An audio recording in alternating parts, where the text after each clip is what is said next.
And so they can yak on all they want, but I did everything from filing to barbering to machine cutting, everything, including heat treat in some cases. Nobody's going to tell me anything about anything. And I know how much work there is in this. And I went to Italy about a month or two ago. And I went down and I looked at the Hydra factory. And I went in and I saw those molding, those die casting machines. They're absolutely astounding. I've seen everything. Those are works of art. Those are masterful engineering pieces. I'm telling you what, Tesla is showing the way. And by the way, see that big hole where the floor pan used to be? That's where the battery pack and the seats come up inside. Carpeting and console along with the seat. It's brilliant. Where do you think Tesla might go next?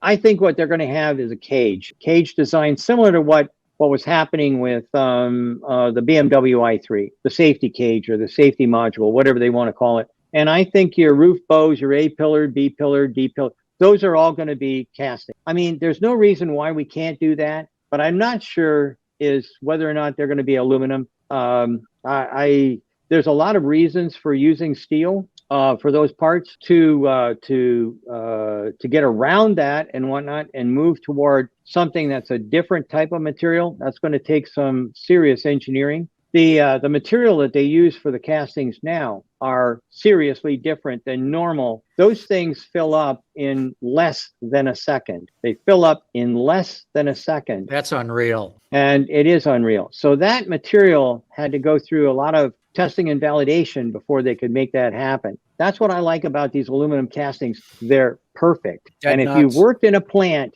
perfection is really tough. And when you see a bunch of welded parts, I know what it's going to be like. I worked as a tool maker. I worked for the guys that did the welding of these things together. I worked on the stamping of bits and pieces and how hard it is to keep these things in a uniform way. And every time you figured out how it's supposed to be done, what happens? Purchasing finds a cheaper supplier. If you want to know why a body shop can never make any money, it's because a purchasing agent got a high achievement award for finding a new supplier with a new steel that no one's ever seen before. And now you've got to tune every one of those dies into this new material.